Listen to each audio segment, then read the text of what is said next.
Buenos días, iglesia. Vamos a comenzar. Bienvenidos todos. Vamos a orar. Gracias, Padre, te damos esta mañana. Señor, nos disponemos ahora a continuar estudiando. Y te agradecemos, Señor, por que nos mantienes con vida. Y no solamente nos has mantenido con vida, sino que en tu misericordia, Señor, nos llamaste a ti en algún punto de nuestra vida. Apareciste y nos llamaste. Ese gran amor no lo podemos rechazar. Te damos gracias por ello, Señor. Y ahora ayúdanos a comprender esta historia y todo lo que ha pasado, aprender de ella para no cometer los mismos errores y asombrarnos, Señor, de cómo usaste a tus profetas. En el nombre de Jesús oramos. Amén. Bien, continuamos con nuestro estudio de Zacarías. Ya hoy lo terminamos, esta sería la cuarta clase de Zacarías. Terminamos hoy este profeta. Y miren, la semana pasada estuvimos hablando acerca del tercer punto de la división del libro. Y este tercer punto era la soberanía de Dios. Y en esa soberanía el Señor habla por medio de su profeta, y una de las cosas que más enfaticé hace 8 días fue esta. Él habla por medio de su profeta para anunciar que el Mesías llegaría sentado en un asno. ¿Se acuerdan? En un asno.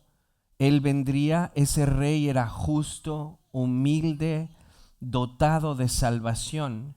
Y vimos que el evangelista Mateo nos dice que eso se cumplió cuando el Señor entraba a Jerusalén. ¿Se acuerdan que Él le dijo a sus discípulos: vayan y van a encontrar un burrito en tal lugar, desátenlo, y si alguien les pregunta para quién es, solo díganle: el Señor lo necesita? Entonces Mateo registra en su evangelio que eso que Zacarías dijo se cumplió en nuestro Señor, así como hemos visto un montón de profecías que se cumplen en el Nuevo Testamento. También vimos en el tercer punto, que era la soberanía de Dios, que cuando Él llegaría, llamaría a sus ovejas, y leímos una parte que dice: silbaré, les chiflaré para reunirlos. Y eso es algo que se utilizaba en ese tiempo porque las ovejas podían reconocer el silbido de sus pastores. Y ellas solo responden al silbido que conocen. Si alguna otra persona silbara, no la reconocen. Y eso es lo que vemos que el Señor dice en Juan capítulo 10. Mis ovejas reconocen mi voz, y cuando yo les llamo, ellas vienen a mí, y vienen a mí porque son mías, porque son mis ovejas. Zacarías también habla de eso, de que cuando llegaría el Señor, no solo llegaría en un burrito humilde, sino que también silbaría, es decir, el evangelio, la proclamación del mensaje. Con eso estaría llamando a sus ovejas de judíos y gentiles, y las llamaría hacia Él. También vimos que Zacarías toma un cayado. El cayado es aquello con el que el pastor se ayuda a caminar y también dirige a las ovejas. Es un palo, una vara. Eso es un cayado, y dice que el cayado que él tenía era gracia y unión. Cuando el Mesías llegara, llegaría la gracia y la unión. Pero más adelantito dice: también voy a destruir la gracia y destruir la unión. Y se los he dicho varias veces, cuando el Mesías llegara, o llegó en ese tiempo, traería juicio, pero también salvación. El Israel dentro de Israel sería salvado, pero los desobedientes dentro de Israel serían enjuiciados. También otra de las cosas que hablamos es que el profeta es evaluado con 30 monedas de plata, que fue por lo que Judas vendió al Señor, ¿se acuerdan? Y el Señor le dice a Zacarías: avienta esas monedas en el templo. Y fue exactamente lo que Judas hizo, aventar las monedas al pie de los fariseos, porque él sintió su culpabilidad. Y lo que Zacarías representaba era eso precisamente.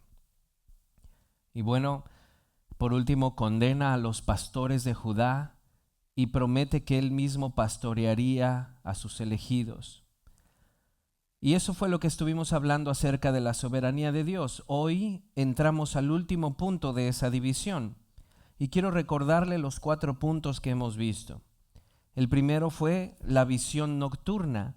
Vio diferentes visiones, vio caballos, vio a algunos artesanos, vio carruajes, entre otras cosas. Ese fue el punto 1. El punto 2, las profecías acerca del ayuno hipócrita y la gloria de Jerusalén. Hablamos de la importancia de tener el ayuno de manera correcta y la gloria de Jerusalén, si se acuerdan, vimos que él medía una ciudad que ya no tenía murallas porque era demasiado grande. No cabían y los gentiles eran parte de esa gran ciudad. Entonces les dije, bueno, cuando leemos el Nuevo Testamento, los apóstoles nos dicen que esa Jerusalén somos nosotros, la iglesia, que está en todos lados.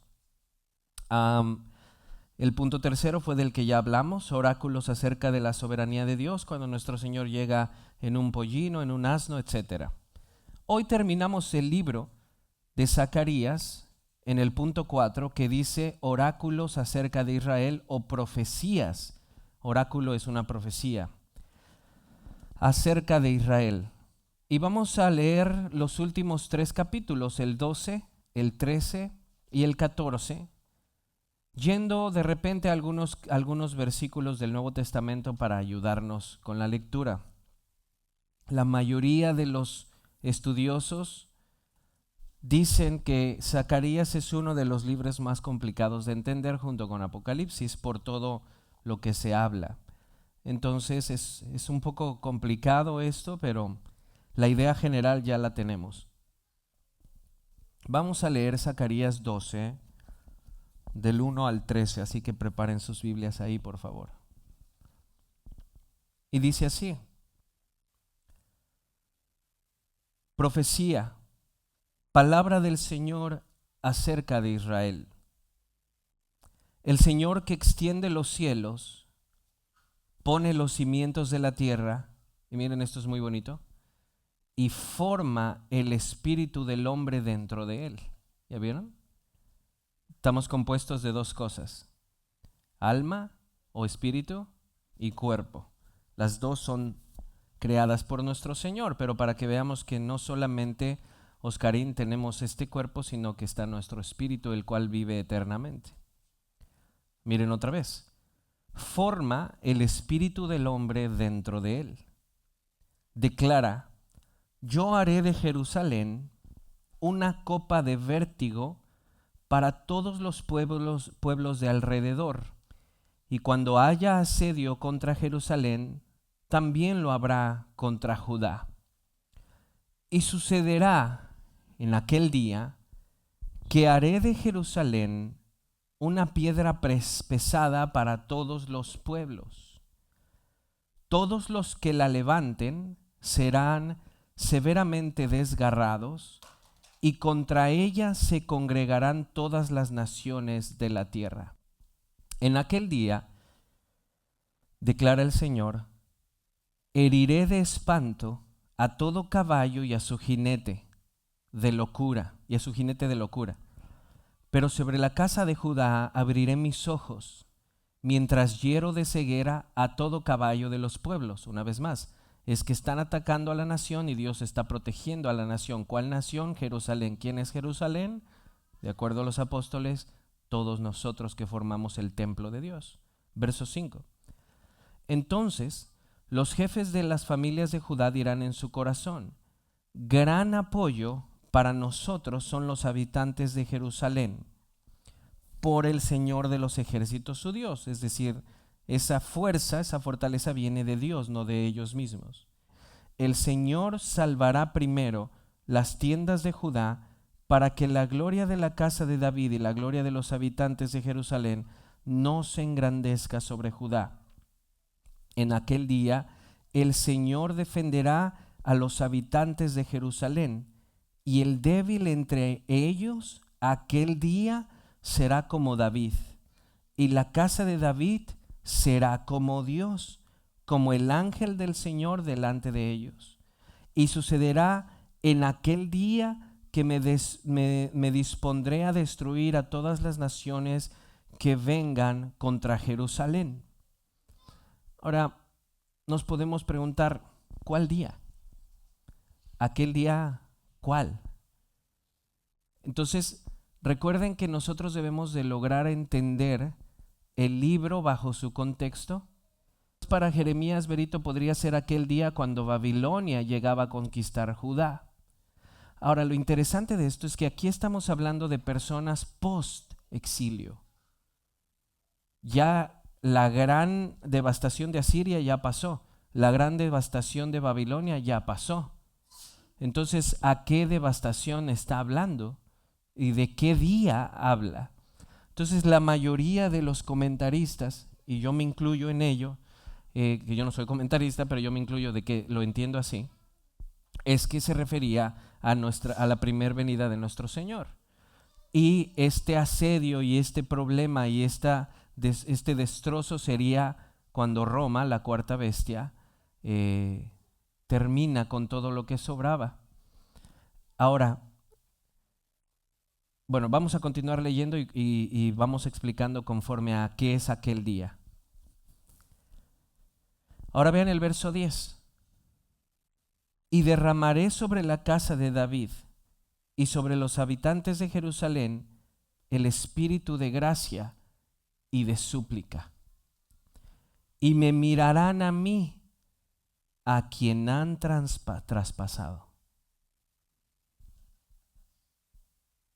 Y se lamentarán por él como quien se lamenta por un hijo único, y llorarán por él como se llora por un primogénito. Al que traspasaron, obviamente, es a nuestro Señor. ¿Entiendes eso, Eileen? Y mirarán al que traspasaron. Y cuando el soldado romano fue a asegurarse que Jesús estaba muerto, ¿qué hizo? Lo traspasó, una lanza en su costado. Imagínense, Zacarías 520, más o menos. Entonces, por esta razón y por este lenguaje entiendo que puede ser que todo empezó desde que Él vino por primera vez.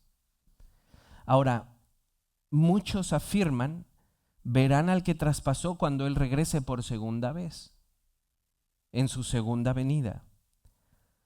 Pero creemos que esto es una referencia al juicio que Él trajo en el 70. Porque claramente en Mateo Él dijo, y no pasará de esta generación, antes de que vean todo esto ocurrir. Y obviamente esta generación es con los que Él estaba hablando. Es todo una gran explicación, hermanos, que no pretendo hacer hoy, porque eso lo haremos cuando hablemos de escatología precisamente. Vean lo que sigue. En aquel día habrá gran lamentación en Jerusalén. ¿En dónde? En Jerusalén habrá gran lamentación. ¿Cuándo? Cuando vean al que traspasaron. Entonces, por esa razón entendemos que el año 70 fue clave, porque aunque no lo vieron literalmente, esa fue una demostración de lo que él había profetizado en Mateo 24. No pasará esta generación antes de que ustedes vean al Hijo del Hombre.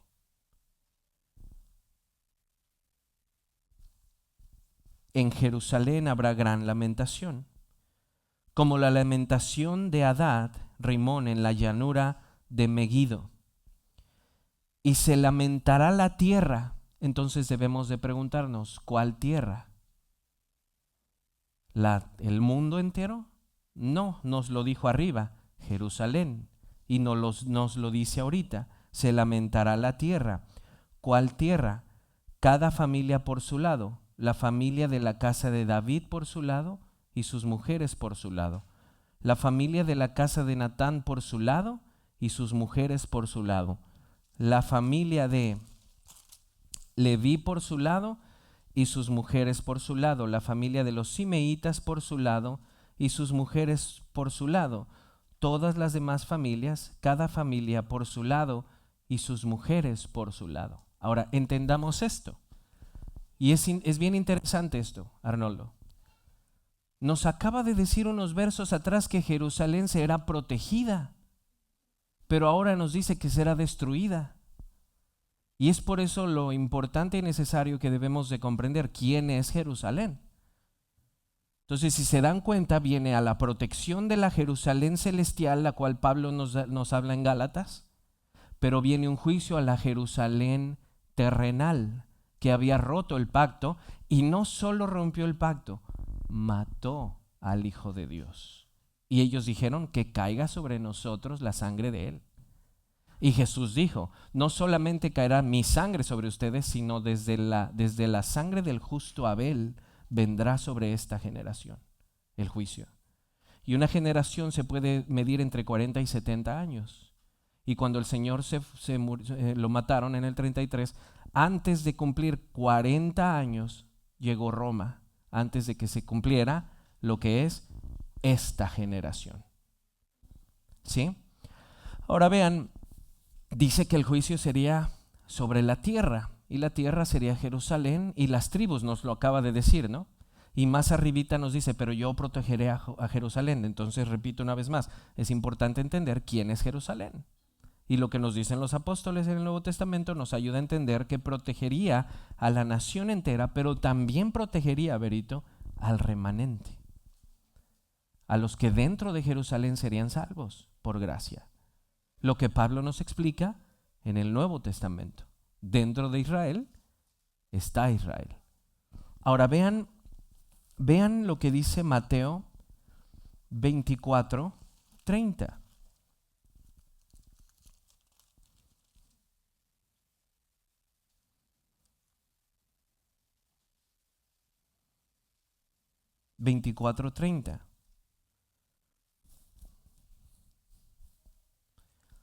Dice, entonces aparecerá en el cielo la señal del Hijo del Hombre. Y la mayoría de los cristianos, ¿a dónde pone esto? Al fin. Pero esta es una referencia a la visibilidad de que el Señor reina y ha venido en juicio contra Israel. ¿Cuándo? En el 70. Vean esto otra vez. Aparecerá en el cielo la señal del Hijo del Hombre y todas las tribus de la tierra harán duelo. Pero ¿cuáles tribus y cuál tierra? Entonces te conectas a Zacarías y Zacarías te explica cuáles tribus y cuál tierra. ¿Cuáles tribus dijo? Leví, Simeón, etcétera, etcétera. ¿Cuál tierra? Jerusalén. Obviamente, si tú lo lees desde una postura dispensacional, esto es al final. Pero si haces analogía fide, ¿qué es eso? Que la misma Biblia te hable, la misma Biblia te interprete, vemos esto así.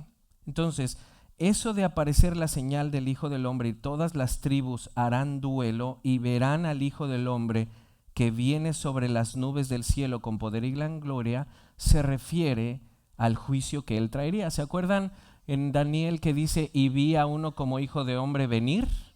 ¿Y qué era venir? Ir hacia arriba, su exaltación. Y es lo mismo que Él les dice a los del Sanedrín en Mateo 25. Déjenme lo busco. En el verso 26, en el capítulo 26 de Mateo, verso 62. Vean rápido, solo para apoyar un poco más esta interpretación. Y cuando digo interpretación, es que estamos usando la misma Biblia, no el sueño del pastor.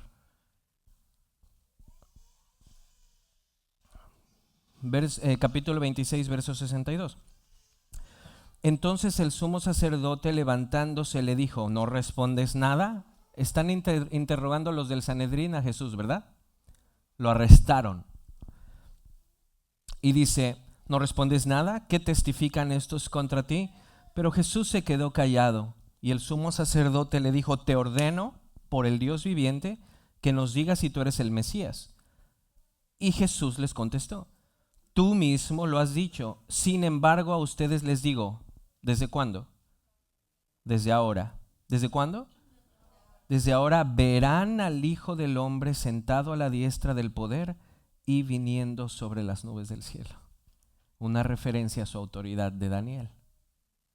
Entonces, él está declarando ahí el juicio que viene sobre ellos. Y no solamente el juicio, sino la autoridad que él tiene.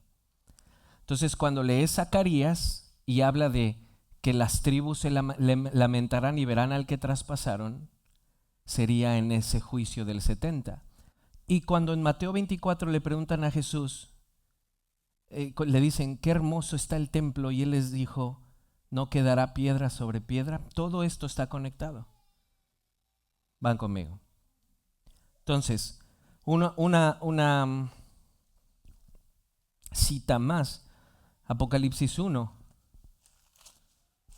No es mi intención dar una explicación teológica de escatología, pero dar unos, como dice alguien, algunos pequeños pincelazos para que el día que toquemos escatología tengamos una mejor idea. Vean Apocalipsis 1:7.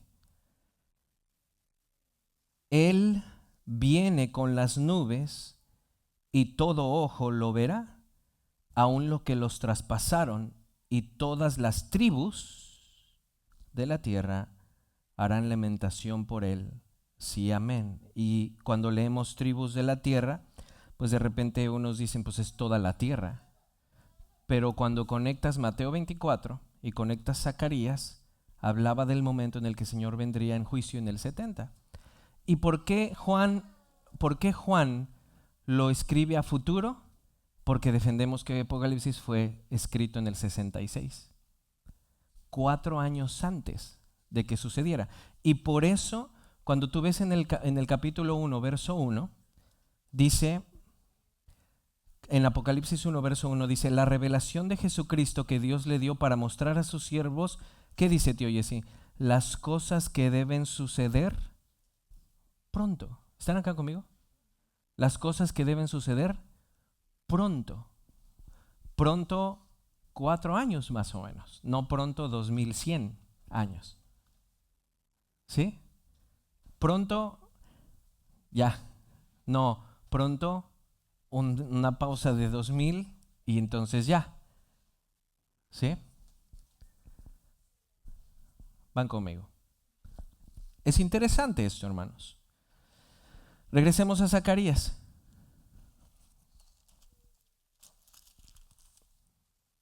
Capítulo 13, del 1 al 9. En aquel día habrá una fuente abierta para la casa de David y para los habitantes de Jerusalén, para lavar el pecado y la impureza. El Señor ya ha pagado por nuestro pecado. ¿Sí? Esto es algo presente desde que Él llegó. Hay una puerta abierta, hay una fuente para todo aquel que quiera venir a tomar.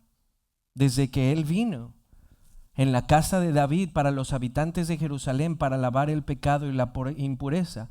Y sucederá que en aquel día, declara el Señor de los ejércitos, eliminaré los nombres de los ídolos y nunca más serán recordados. También yo quitaré de la tierra a los profetas y al espíritu inmundo. Y sucederá que si alguien profetiza, todavía su padre y su madre que lo engendraron le dirán, no vivirás porque has hablado falsamente en el nombre del Señor. Y su padre y su madre que lo engendraron lo traspasarán mientras profetiza, hablando acerca del espíritu de la profecía que realmente fue dado en el Antiguo Testamento, porque todo eso apuntaba a cuando Jesús llegara. Las profecías en su mayoría, mis hermanos, apuntaban a nuestro Señor. Continúo en el verso 4. También sucederá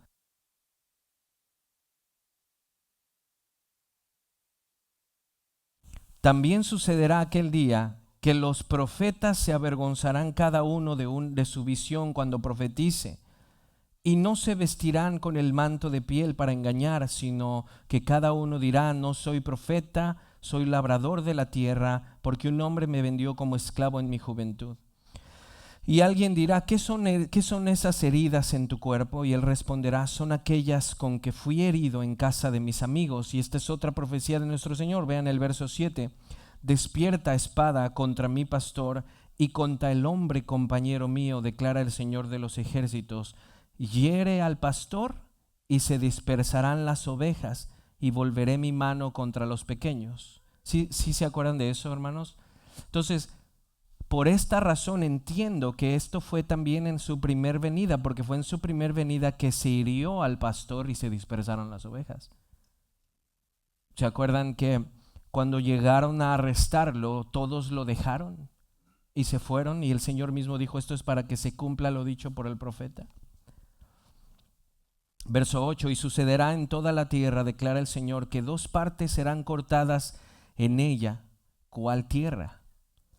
2 partes serán cortadas en ella y perecerán, pero la tercera parte quedará en ella, y meteré la tercera parte en el fuego. Los refinaré como se refina la plata, y los probaré como se prueba el oro. Invocarán mi nombre y yo los responderé. Diré: ellos son mi pueblo, y ellos dirán: el Señor es mi Dios. Chequen este dato importante. Dice,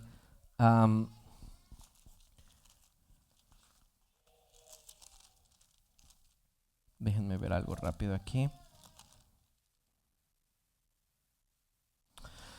Si se dan cuenta, dice que en el momento también que el pastor es herido y las ovejas son dispersadas, también Dios mismo, el Señor mismo, apartará de Jerusalén una tercera parte para cuidarla y protegerla. Vuelve a ver otra vez en el verso 8. Y sucederá en toda la tierra. ¿Cuál tierra? Jerusalén, declara el Señor, que 2 partes serán cortadas en ella y perecerán. El juicio. ¿Me explico? El juicio que vendría cuando Roma llegó a asediar en el año 70. Pero en esa misma temporada, tío, vea lo que sucede. 2 partes serán cortadas y perecerán, pero la tercera quedará en ella. El remanente, incluidos los apóstoles y todos aquellos discípulos que creyeron en él, como el Mesías de Israel. Y vean lo que dice: y a ese grupo remanente, verso 9, meteré la tercera parte en el fuego y los refinaré. Serán purificados y los probaré como se prueba el oro. Invocarán mi nombre y yo les responderé. Diré: ellos son mi pueblo. ¿Quiénes? El remanente. ¿Y qué nos dice Pablo en Romanos? No todo Israel es Israel. Y ellos dirán: el Señor es mi Dios. Y ese título de Señor es el mismo que la Septuaginta le da a Jesús como título divino, Kurios o Kyrios. Él es Dios, Jesucristo. Ahora, para terminar, en el verso 14, capítulo 14, con esto cerramos el libro de Zacarías, la introducción al libro de Zacarías. Viene el día, dice el verso 1. Viene el día del Señor, en el cual serán repartidos tus despojos en medio de ti. Porque yo reuniré a todas las naciones en batalla contra Jerusalén, y será tomada la ciudad, y serán saqueadas las casas y violadas las mujeres.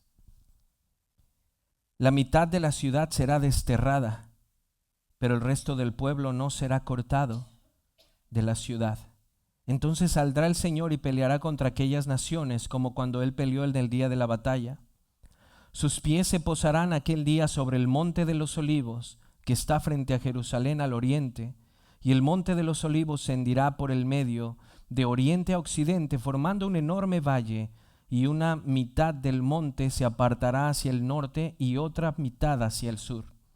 Ustedes huirán al valle de mis montes, porque el valle de los montes llegará hasta Sal. Huirán tal como huyeron a causa del terremoto en los días de Usías, rey de Judá.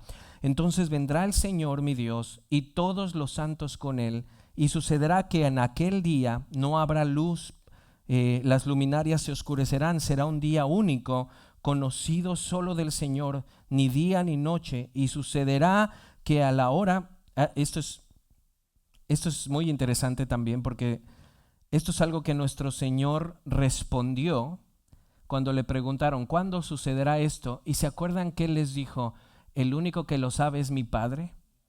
Y alguien puede decir, ya ves, Jesús no era Dios. Pero no, lo que Jesús estaba haciendo era citando Zacarías, que es un día conocido solo por Dios. No porque Él negara su omnisciencia, Él estaba citando Zacarías. ¿Va? Eso es un comercial solamente, vean. Entonces vendrá el Señor mi Dios y todos los santos con Él. Santos puede ser traducido como sus ángeles. Y sucederá que en aquel día no habrá luz, las luminarias se oscurecerán. Será un día único, conocido solo del Señor. ¿Sí, hermanos? Ni día ni noche, y sucederá que a la hora de la tarde habrá luz. En aquel día brotarán aguas vivas de Jerusalén, una mitad hacia el mar oriental y otra mitad hacia el mar occidental. Será lo mismo en verano que en invierno. El Señor será rey sobre toda la tierra. En aquel día el Señor será uno y uno su nombre. Toda la tierra se volverá como la llanura desde Jeba al sur de Jerusalén, pero ésta se levantará y será habitada en su lugar desde la puerta de Benjamín. Ahora, hagamos una pausa rápidamente. Dice, el Señor será rey sobre toda la tierra. Acompáñame a Mateo 28, por favor, rápidamente. Mateo 28. Porque tenemos la idea de que esto es solamente en la segunda venida del Señor y hasta ese entonces Él empezará a reinar bien. Pero no, mis hermanos, desde que Él fue crucificado y resucitado, comenzó a reinar. Vean lo que dice en Zacarías, en aquel día el rey reinará, pero vean lo que Jesús dice, Jesús mismo en Mateo 28, 16. Pero los 11 discípulos se fueron a Galilea, al monte que Jesús les había señalado. Cuando lo vieron lo adoraron, pero algunos dudaron. Acercándose Jesús les dijo, verso 18, toda autoridad me ha sido dada en el cielo y en la tierra. ¿Cuándo? Desde ese momento, mis hermanos. Jesús reina. Reina en el cielo y reina en la tierra a través de su preciosa iglesia. Y a través de su Espíritu Santo, obviamente. Solo para que veamos que esto sí, como dicen la mayoría de los teólogos, este es el ya, pero todavía no. Porque ha comenzado desde que Él vino. Y desde ese momento, mis hermanos, como predicábamos hace 8 días, todo comenzó en una pequeña región en Palestina. En una nación pequeña en Judea.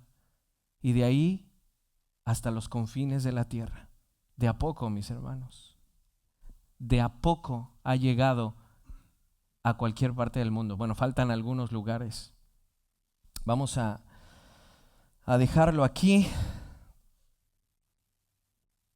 Terminan de leerlo en su casa, el capítulo 14. Pero entonces, hemos ya visto todo el libro de Zacarías. En el libro de Zacarías vimos que se puede dividir en 4 partes principales. La primera parte era la visión nocturna de los capítulos 1 al 6. La segunda parte, oráculos acerca del ayuno hipócrita y la gloria de Jerusalén, capítulos 7 y 8. Tercera parte, oráculos o profecías acerca de la soberanía de Dios, capítulos del 9 al 11. Y luego el cuarto punto, que es el que vimos hoy, oráculos acerca de Israel, capítulo 12 al 14. ¿Se dieron cuenta cómo diferentes ocasiones el Señor habla que va a proteger a Jerusalén, pero también que va a destruir a Jerusalén? ¿Sí? Entonces se nos pueden cruzar los cables. Y es ahí donde nos sirve lo que los apóstoles nos enseñan. Y como Pablo nos habla en Gálatas 4, es que tenemos que entender una cosa. Una cosa es la Israel territorial que está ahorita ya, el Estado judío, y otra es la Jerusalén celestial. Y si logramos ver esa diferencia y hacemos una buena teología, no tendremos problemas con estos versos en donde habla de una gran protección, pero a la misma vez una devastación a una Jerusalén. Si logramos hacer esa diferencia, podremos tener una muy buena teología bíblica. Lo impresionante de todo esto es que Zacarías viera a nuestro Señor llegar en un pollino, viera que lo traspasaron, viera que las tribus se lamentaban por aquel que traspasaron, y que el Señor mismo haya dicho: no pasará esta generación antes de que todo esto acontezca, y literalmente no pasó más allá, sino que ¡fum!, cayó Roma y despedazó Jerusalén y muchísimos fueron salvos. Es impresionante. ¿Por qué es tan certera la profecía? Porque es Dios el que habló. Bueno, esta es una breve introducción al libro de Zacarías. Vamos a tomar un descanso y regresamos al servicio de las 11. ¿Sale? Ahí ya está el desayunito.